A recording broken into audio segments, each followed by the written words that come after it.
Eh bien bonjour les amis, bienvenue aux auditeurs et auditrices de cette nouvelle chaîne des Chroniques du Sherpa.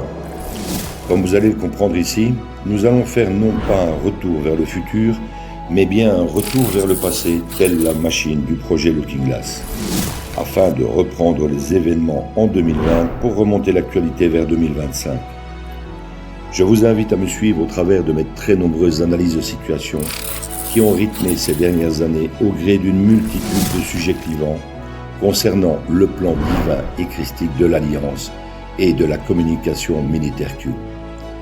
Du nouvel ordre mondial mort-né au nouveau monde et à l'âge d'or qui se profile à l'horizon, vous comprendrez un peu mieux ce plan militaire américain au travers de plus de 155 analyses écrites en temps réel et éditées en podcast par une très belle équipe d'âmes éveillées.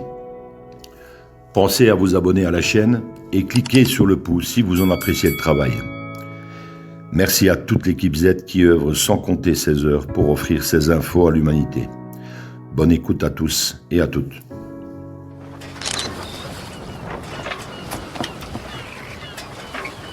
Where we go one, we go all.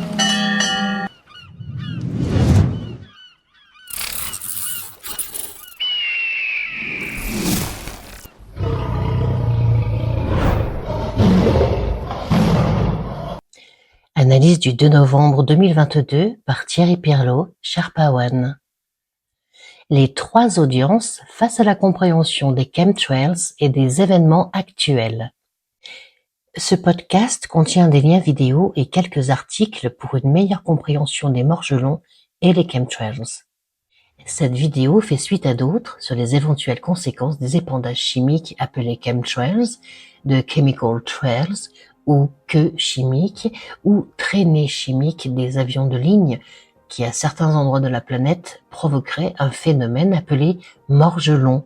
Cette vidéo en descriptif est explicite et je vais donc me concentrer sur les niveaux de compréhension face à ces infos anxiogènes mais néanmoins bien réelles.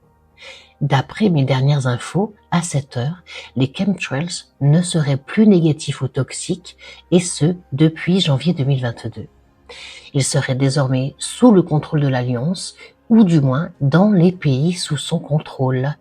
Ce seraient actuellement des chemtrails de correction et de régulation de notre atmosphère à des fins de nettoyage pour éliminer toutes les cochonneries qu'on nous balance sur la tête depuis les années 2000.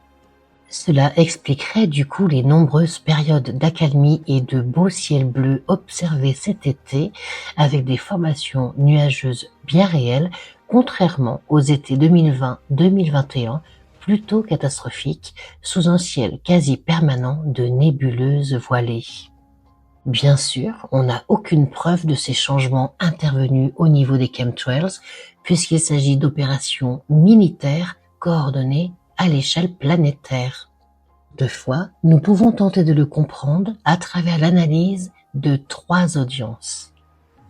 La première audience, 3/4 de l'humanité n'ont plus le temps ni de regarder ni d'analyser le ciel.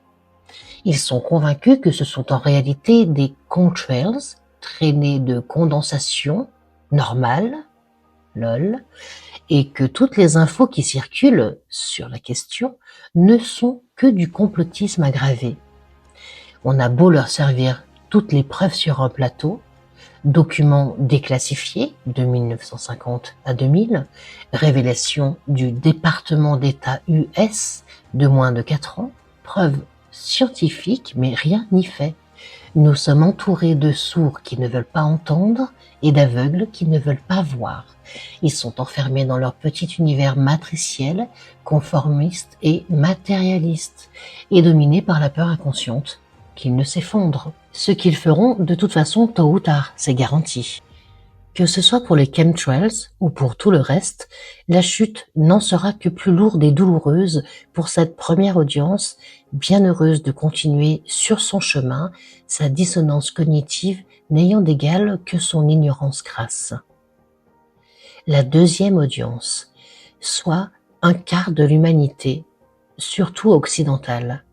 Elle est consciente de la réalité des chemtrails par acceptation et compréhension de l'analyse des infos alternatives qui sont de plus en plus nombreuses sur le sujet. Elle est constituée en général de vrais éveillés. La troisième audience, elle est marginale et ne représente qu'une toute petite fraction de ce quart restant. Et à l'heure actuelle, elle passe même pour être les huluberlus de service aux yeux de la communauté des éveillés, eux-mêmes déjà complotistes à travers le prisme du troupeau. Cette minorité est celle qui a décidé de mettre tout son temps à essayer de comprendre l'entièreté des détails de ce plan machiavélique mis en place depuis des décennies. Mais tenter de vouloir tout savoir sur tout n'est pas accessible à n'importe quel individu soi-disant mentalement stable et qui gère sa vie familiale et professionnelle de manière linéaire. Et pourquoi ? Eh bien parce que la compréhension des détails du plan de ces psychopathes est extrêmement chronophage. C'est pourquoi il y a toujours un prix à payer quand on fait passer cette recherche avant tout ce qui semble normal et important aux yeux du troupeau. Passer 5 à 8 heures par jour pendant des années à chercher, à lire et à écouter des vidéos ou encore à tenter de démêler le vrai du faux, à en partager les résultats par mail ou sur les réseaux, fait que, immanquablement, on y laisse des plumes. Aussi, chacun a ses propres choix à faire, à son rythme, et avec le temps qu'il s'octroie en toute intelligence. Ou non. L'audience 1 ne veut pas perdre une seconde de sa life pour comprendre des choses qui lui sauveraient probablement la vie. L'audience 2 veut savoir ce qu'il se passe réellement dans son dos, car elle pressent le danger grâce à son cerveau reptilien plus ou moins intact, mais pas à n'importe quel prix. Elle y consacre néanmoins beaucoup de temps, mais pas encore suffisamment, ce qui ne l'empêche pas d'être ostracisée par tout son entourage et taxée de complotisme suite à ses propres découvertes. Les personnes de la troisième audience, dont je pense faire partie, n'ont plus aucun problème ni complexe à entrevoir et à comprendre ce plan supérieur et bienveillant, aussi fou et démentiel qu'il paraisse, et dont les forces en présence dépassent notre entendement. Mais le tribut est lourd, très lourd, car ce temps volé à la famille et aux amis ne se rattrape plus.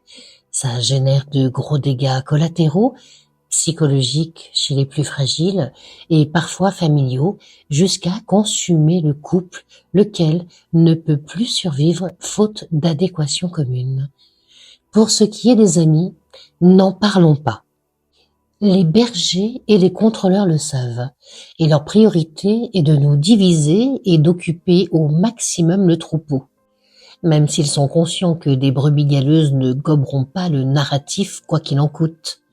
Leur arme fatale, les médias, tous, et je dis bien tous, sont sous le contrôle des opérateurs de la doxa dominante. Cette minorité, qui commence à entrevoir la réalité et la complexité de leur sombre plan, est très dangereuse pour eux, mais pas encore suffisamment représentative.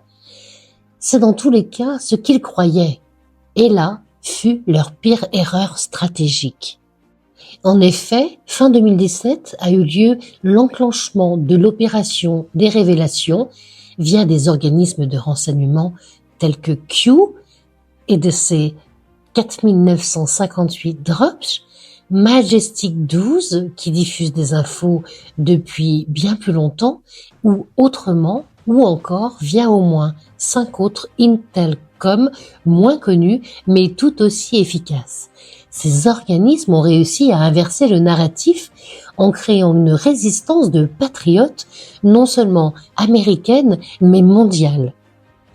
Évidemment, il serait tentant de qualifier ces organes de communication d'opposition contrôlée, mais cette hypothèse est passée chez moi de 50% en 2020 à 10% aujourd'hui. L'intellect des bergers psychopathes étant bien supérieur au mien, je me laisse cette marge de sécurité. Cependant, cette troisième lecture est à vrai dire assez inconfortable, surtout lorsqu'elle est expliquée à la deuxième audience. Cette audience est éveillée, certes, mais depuis peu. Et même si elle est déjà capable de comprendre les chemtrails, la psyop sanitaire ou les enjeux géopolitiques réels, elle reste en général assez perplexe sur certains points majeurs, notamment ceux concernant l'opération de mise en esclavage de l'humanité via le transhumanisme, le plus souvent par manque d'informations et donc de pièces du grand puzzle. Nombreux sont donc ceux de cette audience 2 qui actuellement, par exemple, croient en la dangerosité des thérapies ARNM et en la fabrication humaine du virus Covid-19 dans un labo chinois. Ils auront du mal à accepter qu'en fait il n'y a probablement pas d'ARN dans ces injections, que ce n'est qu'une opération de diversion, qu'elles contiennent seulement de quoi tracer les survivants via des nanoboots et handicaper, voire exterminer une partie de l'humanité par des parasites chimères biosynthétiques et non des virus. Cela dit, en cherchant un peu, il saurait que les virus, s'ils existent, n'ont jamais été les meilleurs vecteurs biologiques pour une extermination de masse. Nous avons donc, hormis l'aveuglement total de l'audience 1, une double lecture à géométrie variable chez les éveillés ou les supra-éveillés. Il en va de même pour la géopolitique et la compréhension de la guerre en Ukraine, du vrai rôle de Poutine, de celui de Trump à l'avenir et même de celui de Xi Jinping qui a débuté le nettoyage de son parti communiste et qui reprendra possiblement Taïwan avant la fin de l'année. En réalité, nous sommes dans une lutte à mort entre le bien et le mal. Et même si c'est une vision binaire qui paraît aussi simpliste que le narratif de la guerre des étoiles. Le bien avec une alliance humaine mondiale et le mal avec un deep state humain ou non implanté dans tous les pays. La lutte à mort des bergers pédosatanistes et lucifériens pour faire perdurer un système carcéral mis en place depuis la nuit des temps face à une partie de l'humanité décidée à ce qu'il en soit autrement. Le rôle joué par toutes les entités mortifères, ONU, CIA, OMS, ONG, OTAN, Union européenne, services secrets, etc., qui sont pour la plupart complètement inféodés, infiltrés et cooptés au fil des décennies par les bergers. Cela explique notre situation actuelle et l'impression d'extrême lenteur que met cette alliance à inverser la vapeur tant la tâche est méga gigantesque. Nous sommes donc, nous tous, les Européens à nos corps défendants, en territoire ennemi, pris au piège de la fourmilière kabbaliste dont nos élites politiques sont les caniches. Ceux que l'on désigne comme nos ennemis sont en fait nos amis. Et notre seul espoir de rédemption se trouve dans cette alliance que peu de gens comprennent, mais dont l'existence transparaît pourtant à travers une grande construction qui se déploie sous nos yeux, celle des BRICS. À cela s'ajoute le QFS, Quantic Financial System, ou système financier quantique, qui sera la nouvelle norme économique de ces BRICS et tôt ou tard du monde civilisé une fois achevée la destruction contrôlée de l'ancien monde unipolaire. Tâche à laquelle s'emploie actuellement Poutine, non pas par une guerre éclair, mais par une guerre d'usure afin d'établir tout l'Occident, USA y compris. L'objectif final est de mettre au sol toute cette engeance satanique dont le seul but est de détruire les familles, diviser les hommes et les femmes et les séparer de leurs enfants en leur imposant un modèle LGBTQ+, via une sexualisation à outrance. Ce modèle que nous semblons accepter chez nous ne passera pas par la Russie ni par aucun pays des BRICS. Il est venu le temps de comprendre qui nous suivons aveuglément. En audience 3, certains y voient également une aide extraterrestre bienveillante, une lecture différente de la Space Force créée par Trump et des projets de voyage dans le temps tels que Looking Glass qui pourrait expliquer la précision dans les prédictions des drops de Q et de leur delta, intervalle de temps futur de 2 ou 3 ans.